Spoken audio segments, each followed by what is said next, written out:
नमस्कार दोस्तों, आपका स्वागत है अपनी YouTube चैनल PFP में। आज हम डिवीज लैबोरेटरीज के बारे में चर्चा करने वाले हैं। कंपनी के रिजल्ट्स आए और स्टॉक हमें 9.5% क्रैश होता हुआ नजर आया, भारी गिरावट देखने को मिली। तो ऐसे सिचुएशन में एज ए रिटेल इन्वेस्टर हमें क्या करना चाहिए, निवेश करना चाहिए या फिर स्टॉक में और भी ज़्यादा गिरावट हो सकती है, इसके बारे में आज हम चर्चा करने वाले हैं।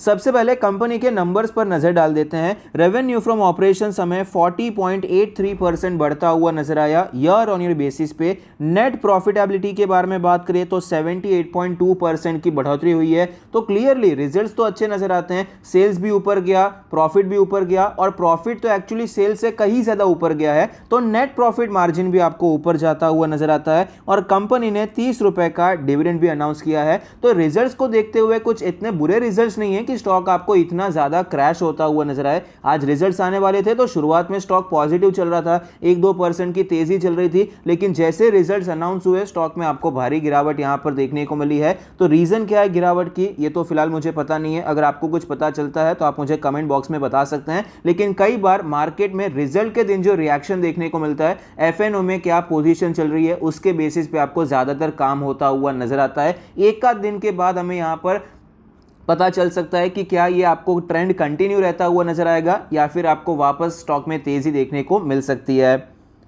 अब फंडामेंटल्स के बारे में बात करते हैं। प्रोडक्ट वाइज रेवेन्यू ब्रेकअप के बारे में बात करें तो कस्टम सिंथेसिस से 41% का रेवेन्यू आता है, जेनेरिक से 49% और न्यूट्रास्यूटिकल से 10%।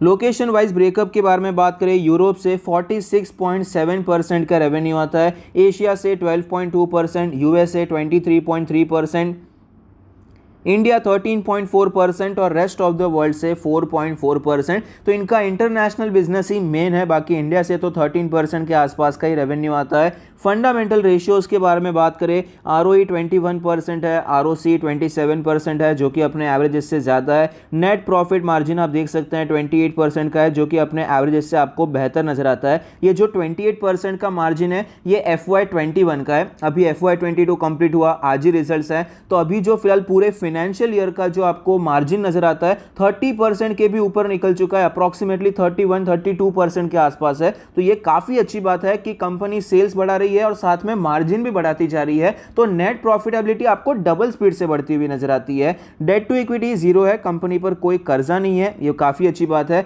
फाइनेंशियल ट्रेंड के बारे में बात करें तो आप देख पाएंगे कंटिन्यूस ग्रोथ है। अभी आज ही रिजल्ट्स हैं इसलिए यहां पर डेटा अपडेट नहीं हुआ है, लेकिन कंपनी ने काफी अच्छे रिजल्ट्स बताए हैं। ऑलमोस्ट कुछ 2800-2900 करोड़ के आसपास का प्रॉफिटेबिलिटी पूरे ईयर में हुआ है। तो यहां पर भी आपको अच्छी ग्रोथ नजर आती है।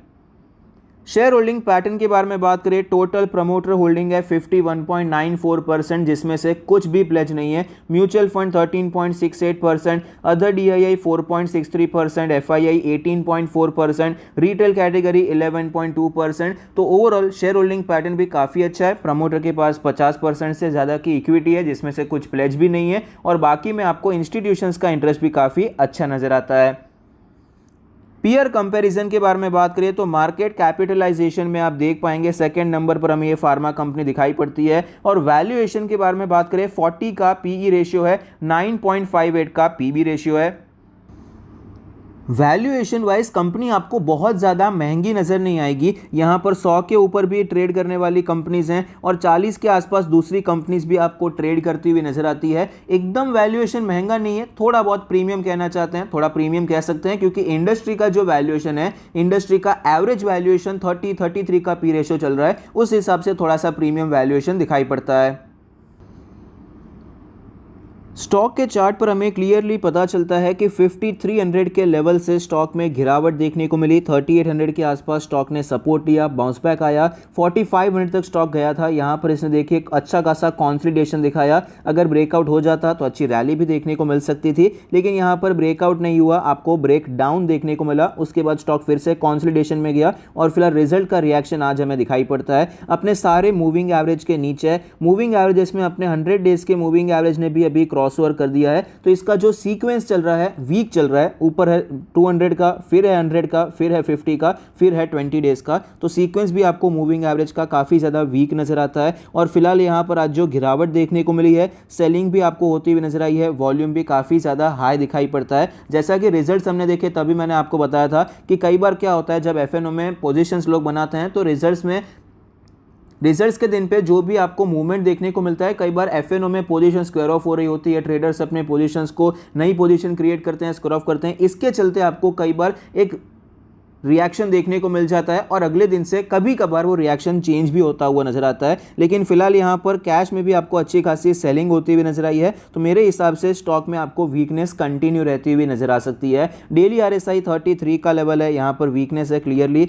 वीकली चार्ट के बारे में बात करें, 100 वीक्स का मूविंग एवरेज हमें टूटता हुआ नजर आता है। वीकली आरएसआई 37 का लेवल है, काफ़ी ज़्यादा वीकनेस हमें नजर आती है। मंथली चार्ट के बारे में बात करें तो यहाँ पर भी एक्चुअली क्लियरली मंथली चार्ट पे पहले भी ऐसे ही संकेत थे। यहां पर आपको ये बड़ी कैंडल देखने को मिली, रेड कैंडल, गिरावट वाली कैंडल, उसके बाद रिकवरी हुई, 3 महीने रिकवरी चली, लेकिन रिकवरी देखिए कैसी हुई है, कितनी कम रिकवरी हुई है। ये जो हाई था इसके ऊपर ये नहीं जा पाया था।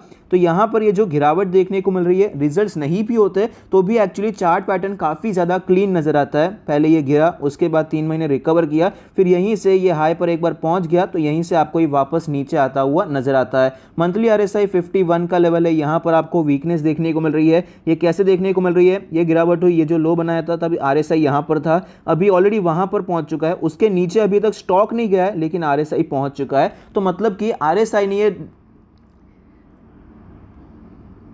अभी से एक्सपेक्ट किया है कि स्टॉक में आपको और भी गिरावट देखने को मिल सकती है।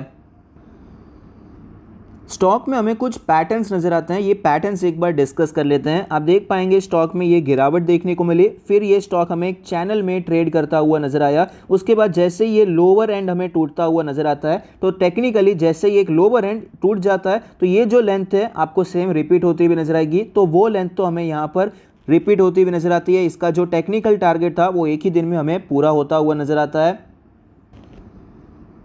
और ऐसा सेम पैटर्न हमें यहाँ पर बड़े टाइम फ्रेम में भी दिखाई पड़ता है। ये आपको गिरावट देखने को मिली, फिर स्टॉक आपको एक चैनल में ट्रेड करता हुआ नजर आया। जैसे ही आपको ये लोअर एंड टूटता हुआ नजर आया, ये लेंथ आपको रिपीट होती हुई नजर आ सकती है। तो इसका अभी टेक्निकल टारगेट पूरा नहीं हुआ है, तो इसके हिसाब से स्टॉक का जो लेवल नजर आता है अप्रॉक्सीमेटली 3000 के आसपास स्टॉक आपको आता हुआ नजर आ सकता है। और ये एक इंपॉर्टेंट सपोर्ट भी है, क्योंकि यहाँ से आपको तेजी देखने को मिली थी, गैप अप ओपन हुआ था, गैप सस्टेन हुआ, फिर आपको तेजी देखने को मिली। तो 3000 का लेवल, 3100 का जोन, ये जो 5% के आसपास का जोन है, काफ़ी ज़्यादा इंपॉर्टेंट जोन हो जाता है, सपोर्ट जोन। इसका टेक्निकल टारगेट भी यहाँ पर हमें पूरा होता हुआ नजर आता है।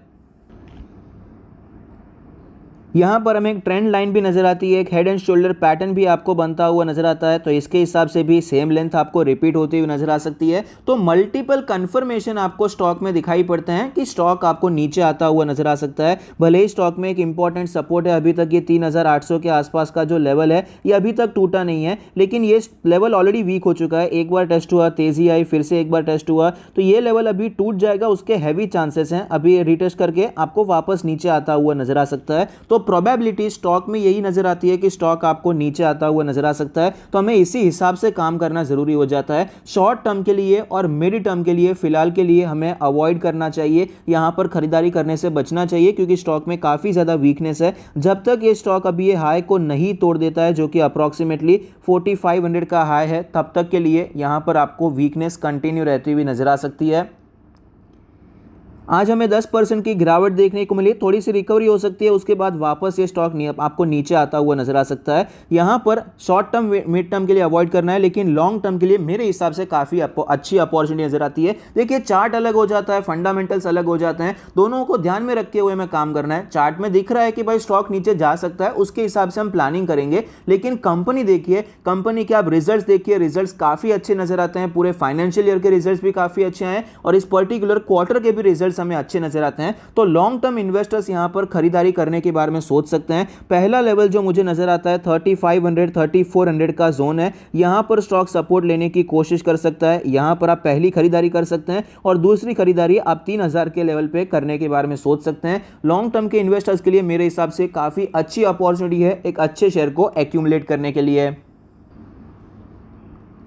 पॉजिटिव्स के बारे में बात करें तो फंडामेंटल्स अच्छे हैं, ग्रोथ भी काफ़ी अच्छी है, शेयर होल्डिंग पैटर्न अच्छा है, डीआई है इसका स्टेक भी बढ़ता जा रहा है और नंबर्स भी अच्छे नजर आते हैं। नेगेटिव्स के बारे में बात करें, टेक्निकल्स काफ़ी ज़्यादा वीक हैं, एफआईआई का स्टेक आपको कंटिन्यूसली कम होता हुआ नजर आता है, वैल्यूएशन अब भी आपको थोड़ा बहुत प्रीमियम नजर आता है। तो ऐसी सिचुएशन में करना क्या चाहिए, शॉर्ट टर्म और मिड टर्म के लिए वीक है, खरीदारी करने से बचना चाहिए। लॉन्ग टर्म के लिए आप खरीदारी करने के बारे में सोच सकते हैं। लेवल्स हमने ऑलरेडी डिस्कस कर लिए हैं। देखिए कई बार मार्केट को कुछ पता होता है जो कि हमें पता नहीं होता है, इसीलिए चार्ट पर अगर दिख रहा है कि स्टॉक वीक है तो उस हिसाब से प्लान करना जरूरी होता है। भले ही फंडामेंटल्स कितने भी अच्छे हो, लेकिन अच्छे हैं, इसलिए अगर गिरता है तो और अच्छे लेवल पे, अच्छे वैल्यूएशन पे हमें यहां पर इन्वेस्ट करने के बारे में भी सोचना चाहिए। टेक्नो फंडा मिक्स अप्रोच अगर हम अपनाते हैं तो हम अच्छे स्टॉक्स को अच्छे प्राइस पर भी खरीद सकते हैं। आई होप आपको ये वीडियो पसंद आता है, आपके इन्वेस्टमेंट और ट्रेडिंग डिसीजन में आपको ये मदद करता है। Thank you, stay happy, happy investing.